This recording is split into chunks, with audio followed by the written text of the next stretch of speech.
figure out a way to reduce, we're going to have to reduce costs, and there are ways to reduce those costs. And one of the ways to give superintendent more flexibility would be, again, to look at moving away from collective bargaining. The other option would be to decommission some of our older schools. We have, what, 30 seconds left? 1 minute left. Finally, oh, time's up. Okay, thank you.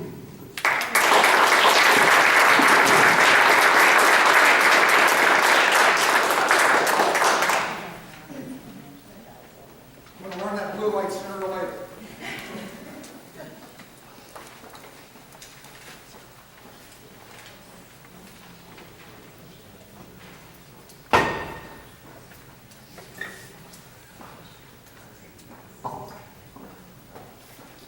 Mr. Schaefer, you're going to be answering our final question first. And our final question is, many people move to Carroll County because of the quality of life offered in our community. We believe that two main contributing factors to that quality of life in Carroll County are our school systems and safe neighborhoods. As a county commissioner, what steps would you take to be sure this continues?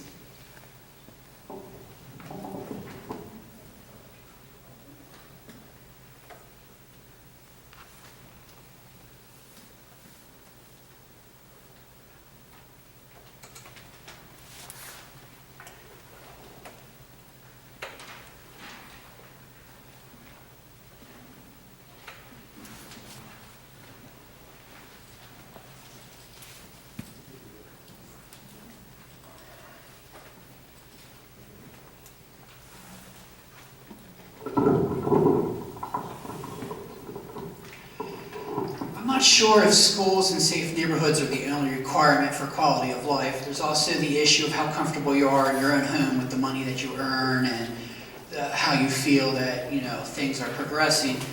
But we do have safe neighborhoods, we do have good schools. Even if we just maintain the status quo, your quality of life will still be good in the regards to the schools and your general safety. But I do think we do need to do more. We do need to improve our schools, improve the education. I haven't really, I've heard much of an issue regarding general safety, with regards to the sheriff's department and such. But there are also other issues, like the quality of your environment. We just can't keep tearing up farmland for houses. We just can't keep bringing in industry that dumps toxins into our water. There are other issues that need to be considered for quality of life.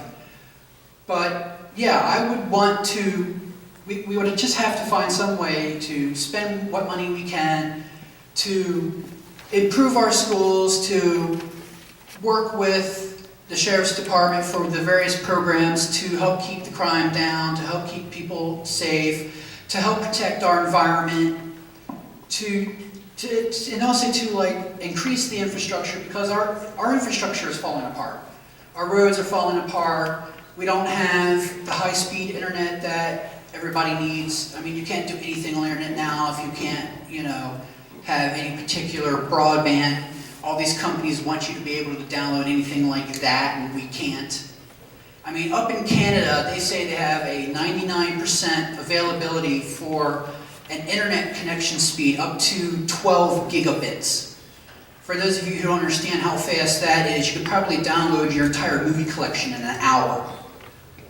And we just don't have a telecommunications infrastructure like that in Carroll County. Our roads are falling apart. That storm we just had, I mean, right in my area alone, I can go outside my house and I have potholes you can lose your car in, and we got a guardrail that's missing, so if you're not careful, you end up in the ravine. So we do need to bring in a general maintenance of our infrastructure back up again. We do need to work on improving our school systems, and we do need to bring in the infrastructure so that way you can have the quality of life that you're looking for.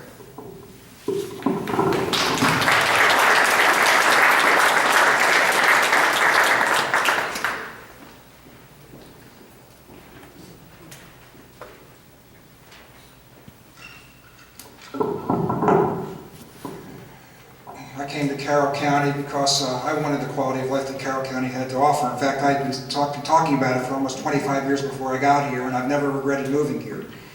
And I don't think anyone should ever regret moving here, because the fact of the matter is we're still a great county, and we have a great school system.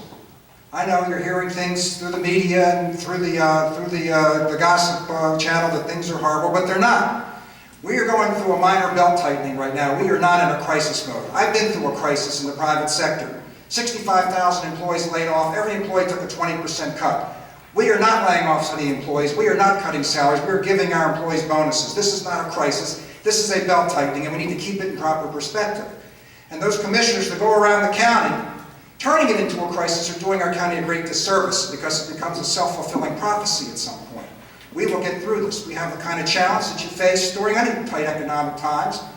With optimism, with experience, working together, we'll get through this. But it is not a crisis. And what would a crisis look like? Well, a crisis will look like greatly degenerating student-to-teacher ratios. They're not. In fact, I think they're better now than they were 6 years ago. A crisis will look like increased funding per student. We're at record highs in terms of our funding per student. A crisis would be our test scores are declining. They're not. They're going up, thanks to our teachers. See, we don't have a crisis. This is not an apocalyptic event. It's being made into a crisis because it suits the political agenda of some candidates and some officials, I'm not talking about Ms. Miller or Mr. Schaefer, that find it's a convenient way to rally the troops. I'm the Pied Piper, follow me and I will give you money. We don't have the money. Anyone that promises you the money is making a promise they cannot keep. Okay? Now, with respect to safety in our neighborhoods, I think it's become self-evident that schools are not the only ones that are being squeezed a little bit, a little belt tightening. The Sheriff's Department says they need money for increases in facilities. The Department of Public Works says they need personnel. This is a widespread issue throughout government. Things are tight because our revenue has been relatively flat for the last 6 years. Leadership means having the maturity to work out the proper balance so that no one is hurt too much while someone else is benefiting too much. It is a matter of making tough decisions to balance competing priorities. And unfortunately, anytime you make executive management decisions and you set priorities, the people who are not at the very top always think the priorities have been set incorrectly. But I assure you, I believe that the priorities are relatively even-handed right now with respect to how we're spending the limited funds of the county. And what we need in leadership are leaders that will accept responsibility, make decisions with facts, not jump on an apocryphal bandwagon and say, gee, ain't it awful, when in fact it's not. Our teachers and our schools are doing a great job. In many ways, the metrics look better now than they did 6 years ago, and anybody that says that it's an apocalyptic event is exaggerating. Now, it doesn't mean we don't have some problems and need some fine-tuning. We do. And we certainly need to work through them. I propose a solution. I say we have to reduce some of our overhead costs, put that money back into the operating budget. I've already told Mr. Guthrie, any savings that the school system generates, I would support leaving 100% of that money with the school system so they can put it back into the classroom operating budgets and teacher salaries. Finally, the last thing that brings people into a county is a political thing. It's things that people value in Carroll County, where we've been very strong. I have been very strong. I'm acknowledged as a state leader. It's freedom. It's defending a county against the rain tax. We are unique. We are the only county in the state of Maryland that refused to put a rain tax in place. That matters to businesses that want to come here and hire 300 or 400 employees and improve the tax base. We are the first county in the history of Maryland to ever say we're not going to enforce a gun bill. That brings people in. I've got dozens and dozens and dozens of examples of people saying, I'm moving into Carroll County, because Carroll County is standing up for its citizens' constitutional freedoms. Those things matter. And we're in a leadership position in that regard, and I think we'll keep moving in the right direction. I'm out of time. Thank you.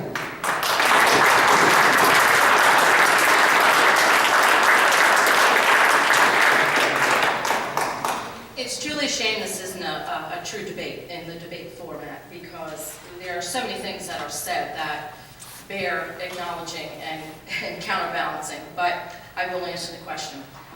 The question is, people move here because of quality of life, safe neighborhoods in our school system, and that is the truth.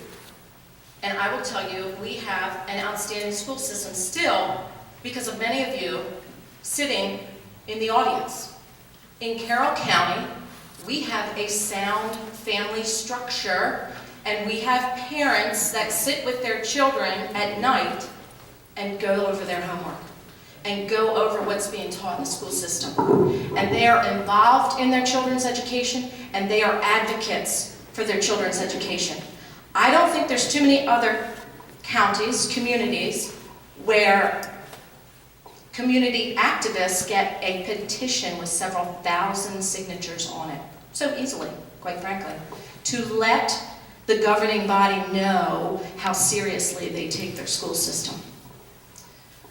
We are a safe community because we have a long history of trust and that community essence of looking and caring for our neighbors.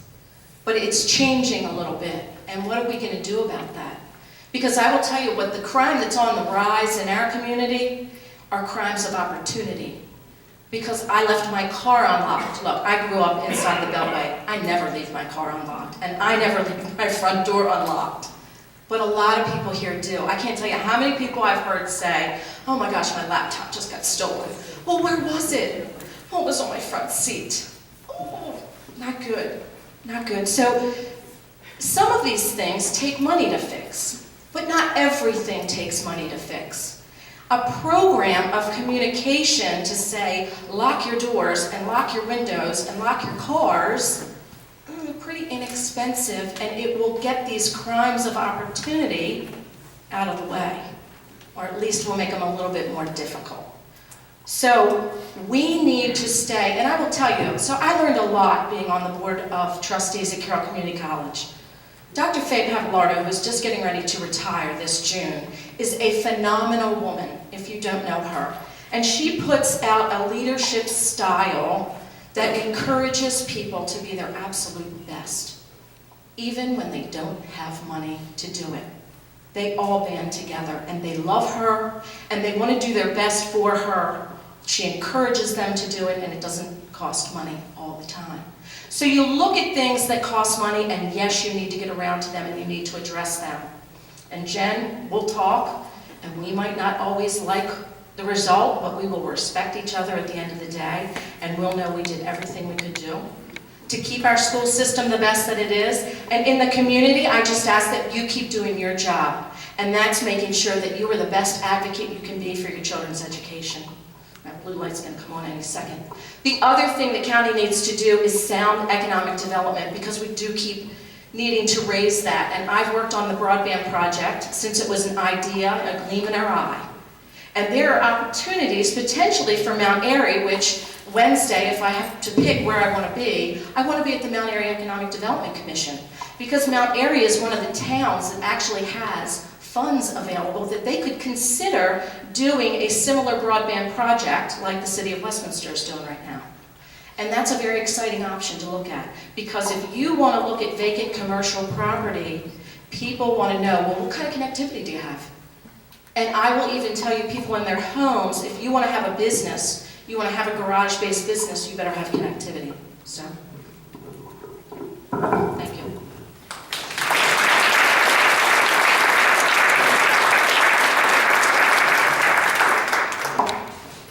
We are now going to begin our closing statements, and Commissioner Rothschild, you are up first.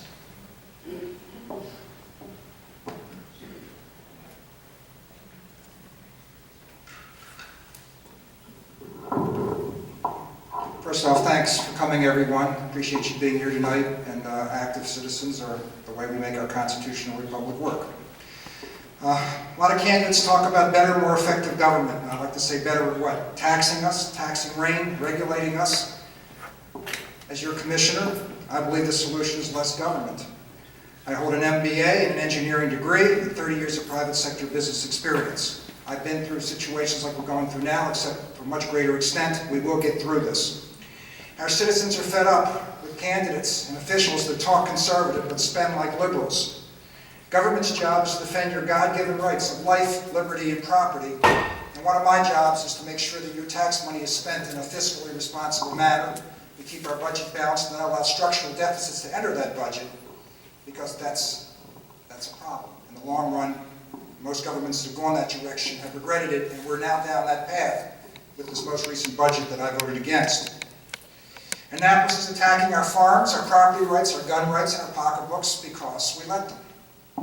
I've proven under fire that I have the conviction to actually stand and defend your freedoms, and I will continue that defense. That's why I wrote the Second Amendment Preservation Resolution. That's why I created Maryland's first Education Choice Fund for the 5,000 children that are outside of the public system. That's why I exposed some of these facts related to school funding so we can all make decisions based on facts rather than apocryphal perceptions.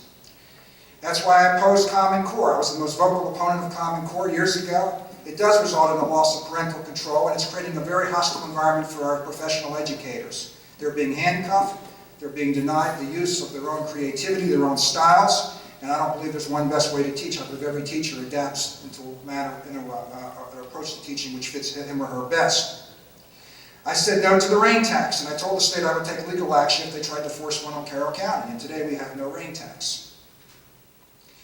A lot of candidates are talking about collaborative government. Collaboration is used by weak Republicans who lack the conviction to say no to bad programs that steal our freedoms. I have no interest in collaborating with those that want to steal your constitutional freedoms. My only goal is to defeat them.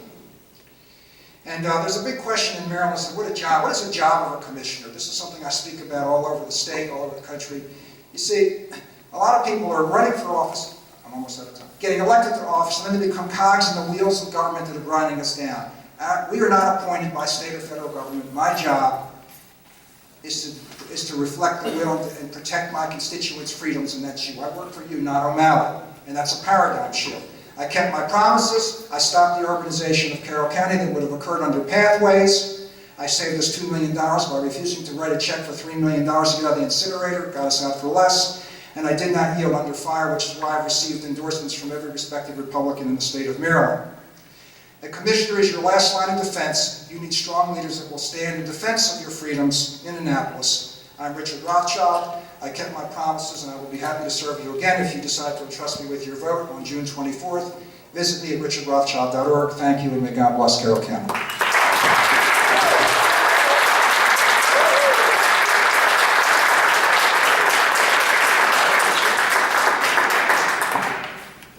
Mrs. Biller, you are up next.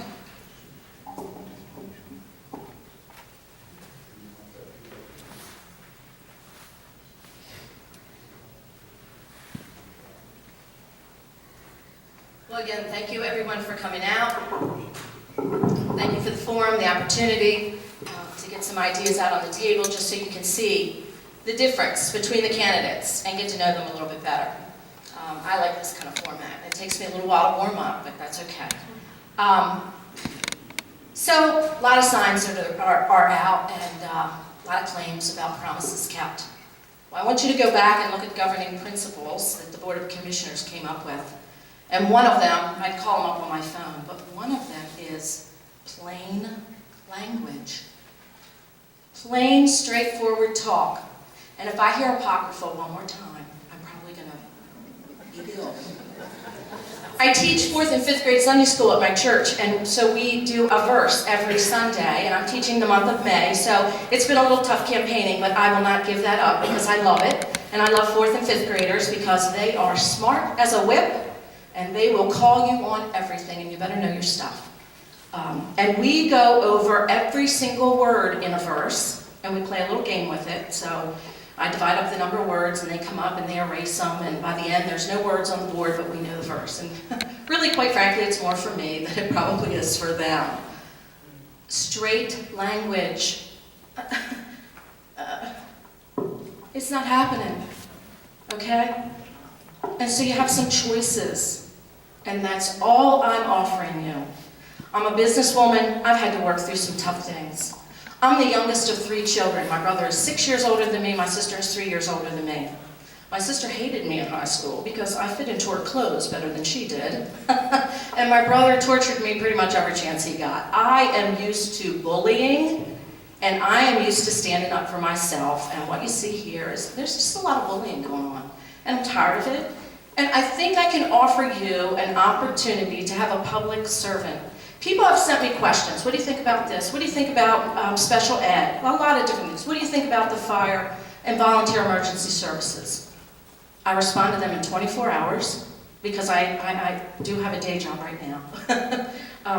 But I get back to them. I'm open, I'm honest, I'm accessible. Do I have all the answers? Well, probably don't have all the answers, but I'll tell you, I went to graduate school in a group of 5 people. Isn't that unusual? Now I'm looking at another job with 5 people.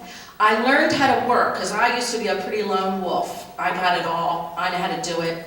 But I learned how to work with 4 other people and come up with a better product than I could have ever done on my own. I've learned to appreciate that.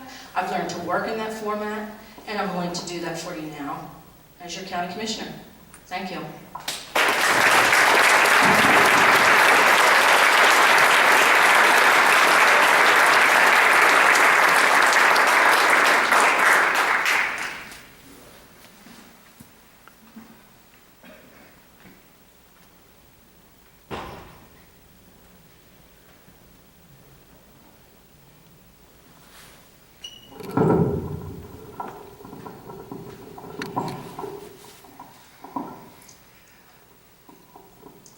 All the things that I would like to do, like I said earlier, I have a printout with me if anybody wants to look at it. I'll also email a copy to anybody who wants it. Just, leave me an email and I'll reply to you.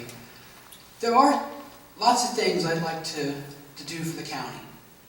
And part of it is government programs aren't the only ones eroding on constitutional rights. So are the private corporations. Many of the things you buy, just regular purchases, if you go out to the store, those companies will tell you, you don't own your own property. You're just borrowing it for a little while. It's just licensed to you, kind of like your money. You don't actually earn any of that money. They're just going to let you borrow it for a little while. And so I would want to, protect your rights, not just from government programs, but also from the corporations who want to try to say that, you just borrow everything. And there's been a little bit of an issue where Board of Commissioners, they don't like the new ethic rules and they don't like some of the new disclosure statements. But I would also want some of the corporate officers to also have to be held to the same ethical standards, because these are the people who fund major political activities and you never get to hear about it. It just disappears, it's all quiet, you never know who's doing what. And they're just trying to own, the public utilities. BG&E keeps, tearing down your trees for lines even though there's no problem there. They want to replace all the meters on your house with something that will spy on you and send information to their offices and to the authorities and to the government. They want to be able to control your electricity. I hope you don't have any health issues come summer when you're oxygen tank and you haven't paid your electric bill, because they would like to shut it off from their home office without you ever even knowing about it. So I want to just not just focus on some of the school issues or just some of the budget issues. There are a lot of things that need to be done. There's a lot of the government and various programs like the rain tax, these are not the only things that are going to try to be forced upon you. There are other things, and I just want to stand up for some of the issues that nobody seems to want to talk about.